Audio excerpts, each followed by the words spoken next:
তো বন্ধুরা, মান কচুর ভর্তা একদম রেডি। কে কে খাবেন চলে আসুন। আর আমি কিন্তু তৈরি করে নিয়েছি, আর কিভাবে তৈরি করেছি বাটনা দিয়ে অবশ্যই দেখে নেবেন। তবে পাটায় না বেটে মজাদার ভর্তা একদম রেডি হয়ে গেছে। নমস্কার বন্ধুরা, সবাই কেমন আছেন? আমি পাপড়ি কিচেন অ্যান্ড ব্লগ থেকে আপনাদের মাঝে চলে আসছি। এই যে মানকসুর ভর্তা করব।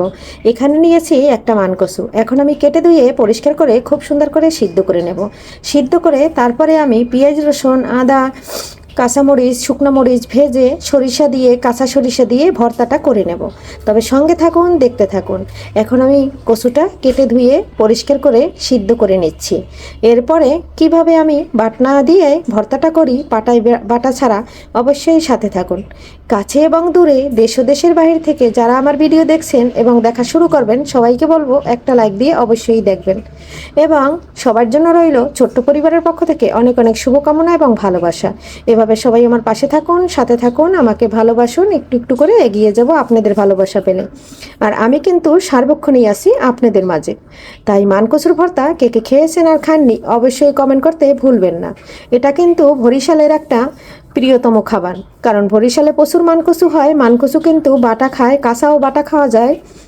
তবে আজকে আমি সিদ্ধ করে তারপরে আমি বাটাটা করব। এই যে সিদ্ধ করা মানকচুটা নিয়ে নিচ্ছি। আর এখানে নিয়েছি সরিষা, নিয়েছি শুকনো মরিচ, নিয়েছি রসুন, আর নিয়েছি কাঁচা মরিচ, আর দেবো একটু ধনেপাতা। তাই এই দিয়ে করব ভর্তা। তবে আজকে আমি পাটায় বাটবো না, এইটাই করে নেব। তার কারণ প্রথমে আমি রসুন, কাঁচামরিচ আর পেঁয়াজটা ভেজে নিচ্ছি। এখানে শুকনো মরিচটা ভেজে নিচ্ছি। শুকনো মরিচটা একটু তেল দিয়েই ভেজে নেব।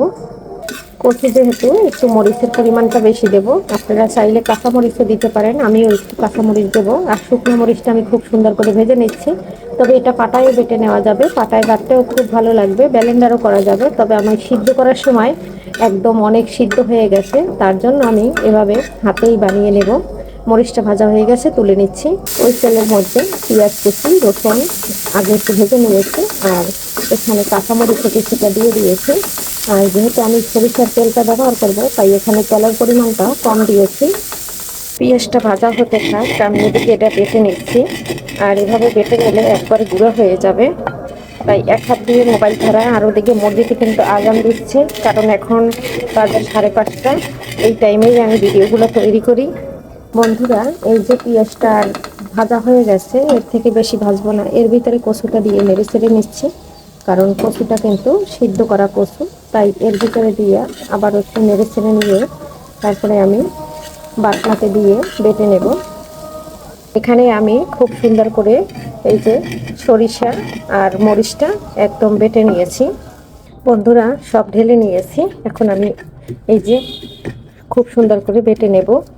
আর এক হাত দিয়ে কিন্তু মোবাইল ধরেছি, আর তার জন্য কিন্তু আমার লড়তেছে বাটনাটা। এভাবে আমি একদম মিহি করে বেটে নেব। বন্ধুরা দেখুন কত সুন্দর হয়ে গেছে। আর একদম কিন্তু পাটার বাটার মতন ভর্তাটা আমার একদম ডান হয়ে গেছে। আর আমি কিন্তু খুব সুন্দর করে অফ ক্যামেরায় অনেকটা করে নিয়েছি।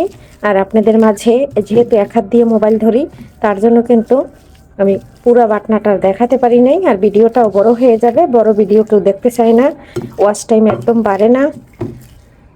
এখন দিয়ে দিচ্ছি মজার সরিষার তেল। অবশ্যই সরিষার তেলটা দিতে হবে। সরিষার তেলটা দিয়ে ভর্তাটা ডান করে নিলাম। আপনারা এখন চাইলে যদি একটু চান, চুলার উপর গরমও দিতে পারেন, আর এভাবেও খেতে পারেন। তেলটা দিয়ে আমি খুব সুন্দর করে এই যে মিশিয়ে নিলাম। আর এখন আমি এভাবেই রেখে দেব। আর এক সময় আমি ফ্রাই প্যানে ভেজে তারপরে ভর্তাটা দেখাবো, সেটাও খেতে দারুণ লাগে। সাথে যদি থাকে গরম ভাত, একদম জমে যাবে বন্ধুরা। নিমেষে কিন্তু ভাতের প্লেট খালি হয়ে যাবে, বলে দিলাম। যেদিন এই ভর্তাটা করবেন সেদিনকার অবশ্যই কিন্তু চাল অন্তত যা লাগে তার থেকে একটু বেশি নেবেন। একবার যাকে খাওয়াবেন সে কিন্তু এর প্রেমে পড়ে যাবে। আর এই ভর্তার রেসিপি যদি থাকে বাসায়, তাহলে সবাই ভাত চেটে পুটে খেয়ে নেবে। তাই সবাই একবার রেসিপিটা ফলো করে বানিয়ে নিতে পারেন। বন্ধুরা একদম ডান হয়ে গেছে। আমি কিন্তু একটু খেয়ে নিলাম, দারুণ হয়েছে খেতে। এতে কিন্তু আমার আর কিছু লাগবে না আজকে বন্ধুরা। আর দেখতে যেরকম লোভনীয় হয়েছে, খেতে কিন্তু দারুণ হয়েছে। বন্ধুরা, পাটায় বাটার ভর্তার এক স্বাদ, এভাবে ভর্তা করার এক স্বাদ, আবার যদি আমি চুলার উপর দিয়ে নেড়ে চেড়ে নামাই তার কিন্তু এক স্বাদ। তবে এটার স্বাদ কিন্তু বন্ধুরা কোনো অংশে কম হয়নি, দারুণ হয়েছে, দারুণ। মানে এটা দিয়ে নিমিষে আমার ভাত খাওয়া শেষ হয়ে যাবে। কে কে খাবেন চলে আসুন। আজকের মতো বিদায় নিচ্ছি, সবাই ভালো থাকবেন, সুস্থ থাকবেন। আমি খুব সুন্দর করে সম্পূর্ণ কাশিয়ে নিয়েছি আর একদম এই যে। আর আজকের মতো বিদায় নিচ্ছি, আগামী ভিডিও দেখার আমন্ত্রণ জানাচ্ছি। সবাই আগামীকালকের জন্য নতুন ভিডিও আপডেট দেব, সবাই সাথে থাকবেন। আর কে কোথা থেকে আমার ভিডিওটি দেখছেন অবশ্যই জানাতে ভুলবেন না।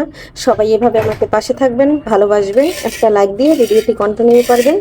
আজকের মতো বিদায় নিচ্ছি, বাই।